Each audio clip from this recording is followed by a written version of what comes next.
Hello friends, welcome to Kamal Hossain blog YouTube channel.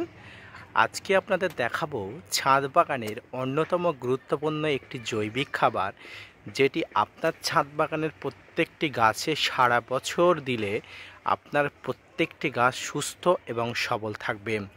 সমগ্র প্রক্রিয়াটি আপনাদের পুঙ্খানুপুঙ্খভাবে দেখানো হবে। ভিডিওটি না স্কিপ করে কন্টিনিউ করবেন। আর হ্যাঁ, অবশ্যই ছাদ বাগানের আজকের ভিডিওটি যদি ভালো লেগে থাকে অবশ্যই কমল হোসেন ব্লগ চ্যানেলটি সাবস্ক্রাইব করতে ভুলবেন না।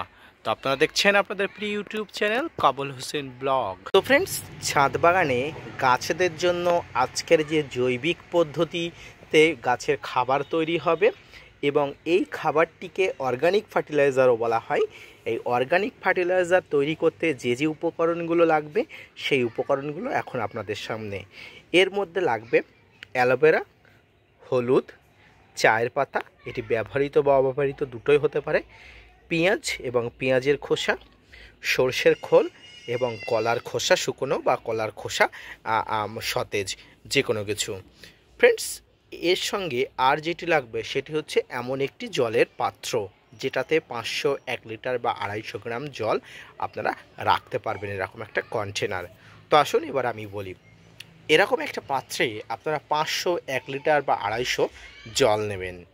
এই জলটাতে আপনারা চায়ের পাতা দেবেন দু চামচ, একটা বা দুটো পেঁয়াজের খোসা আপনারা এই জলে দিয়ে দেবেন। এর সঙ্গে আপনারা একটা বা দুটো পেঁয়াজের খোসা এই জলে দিয়ে দেবেন। এর সঙ্গে আপনারা এরকম ধরনের 2টা সরষার খোল এভাবে গুঁড়ো করে আপনারা এর সঙ্গে দিয়ে দেবেন। এবং এর সঙ্গে যেটি দেবেন সেটি হচ্ছে এই অ্যালোভেরা। ফ্রেন্ডস, অ্যালোভেরার মধ্যে প্রচুর পরিমাণ যে জেল থাকে, এই জেল গাছের জৈবিক খাবার তৈরিতে, পাশাপাশি গাছের সমস্ত কীটপতঙ্গর আক্রমণ দূর করতে প্রচুর পরিমাণে সাহায্য করে। এরকম একটা অ্যালোভেরাকে টুকরো টুকরো করে কেটে দেবেন এবং খুব ভালো হয় এর মধ্যে যে জেলগুলো আছে এই জেলগুলোকে যদি টুকরো টুকরোভাবে কেটে এবং হাত দিয়ে এভাবে বার করে দিতে পারেন খুব ভালো হয়। তো এই মিশ্রণটিকে সম্পূর্ণভাবে পরিমাণ মতো নেবেন। এবং হলুদ কেন নেবেন? এই হলুদের মধ্যে প্রচুর পরিমাণে অ্যান্টিফাঙ্গাল, অ্যান্টিব্যাকটেরিয়াল পদার্থ থাকে, যেটি গাছের সমস্ত কীটপতঙ্গ আক্রমণ, ফাঙ্গাসের আক্রমণ থেকে দূর করে। চায়ের পাতার মধ্যে প্রচুর পরিমাণ নাইট্রোজেন থাকে, যেটি গাছের বৃদ্ধি বিকাশে সাহায্য করে। পেঁয়াজের খোসার মধ্যে প্রচুর পরিমাণ পটাশ এবং সালফার থাকে, যেটি গাছের বৃদ্ধি, ফুল ফল আনা, রোগাক্রান্ত পাতা সমস্ত দিক থেকে সাহায্য করে। পাশাপাশি এই সর্ষের খোলের মধ্যে থাকে প্রচুর পরিমাণ নাইট্রোজেন এবং এর পাশাপাশি যে কলার খোসার মধ্যে প্রচুর পরিমাণ পটাশ থাকে। সামগ্রিক এই মিশ্রণটাকে আপনারা এই পাত্রের মধ্যে, জলের মধ্যে মিশিয়ে দেবেন, গুঁড়ো করে মিশিয়ে দেবেন। এবারে এই জলটাকে 1 দিন বা 3 থেকে 4 ঘন্টা আপনারা একটা জায়গায় রাখবেন। 3 থেকে 4 ঘন্টা পরে আপনারা এই মিশ্রণটিকে নতুন একটা পাত্রে ছেঁকে নেবেন, বড় ছাঁকনি দিয়ে বা হলুদ কোনো পরিষ্কার কাপড় দিয়ে। এবার এই যে মিশ্রণটি হবে, এই মিশ্রণটির সঙ্গে অল্প পরিমাণ জল মিশিয়ে দিয়ে আপনার ছাদ বাগানের প্রত্যেকটি গাছে আপনি দিতে পারেন। এবং প্রত্যেকটি গাছে আপনি দিলে আপনি গোড়াতে স্প্রে করতে পারেন, গোড়াতে পাতাতে দিতে পারেন, গোড়াতে জল দিতে পারেন, সমস্তভাবে আপনারা করতে পারেন।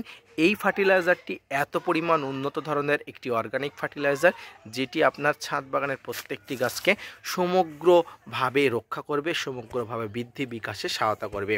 তো ফ্রেন্ডস, আজকে এই অর্গানিক ফার্টিলাইজার তৈরির পদ্ধতি যদি আপনারা একবার ব্যবহার করে থাকেন, দেখবেন আপনার ছাদ বাগানটা কতটা সুরক্ষিত থাকছে। এবং এক্ষেত্রে আপনাদের একটা কথা বলার, অর্গানিক ফার্টিলাইজার যখন ব্যবহার করবেন বেশ কয়েকবার ব্যবহার করতে হবে। আপনারা একবার বা 2বার ব্যবহার করলে এর ফলাফলটি পাওয়া যাবে না। তাই যখন আপনারা ব্যবহার করেন মিনিমাম 1 মাস ধরে 10 দিন অন্তর 3বার ব্যবহার করবেন, অর্থাৎ মাসে 3বার ব্যবহার করবেন।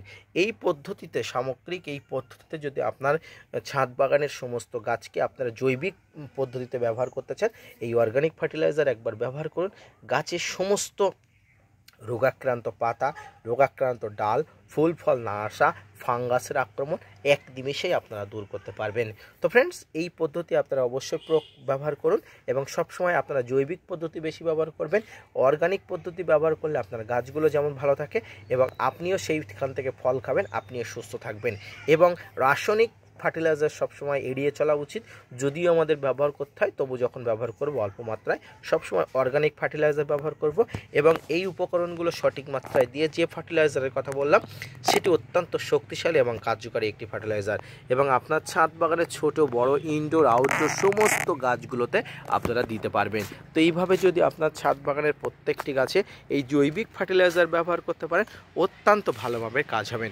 তো আজকের ভিডিওটি যদি ভালো লাগে তাকে অবশ্যই কমল হোসেন ব্লগ চ্যানেলটি সাবস্ক্রাইব করে চ্যানেলের পাশে থাকবেন। আপনাদের জন্য প্রতিনিয়ত ভিডিও বানায়, আপনারা যদি মোটিভেট করেন ভিডিও বানাতে আগ্রহী এবং নতুন নতুন ভিডিও আনতে উৎসাহী ফিরে আসছে নতুন কোনো ভিডিও নিয়ে। ততক্ষণ সঙ্গে থাকবেন। আর হ্যাঁ, অবশ্যই কমল হোসেন ব্লগ চ্যানেলটি সাবস্ক্রাইব করতে ভুলবেন না। ধন্যবাদ।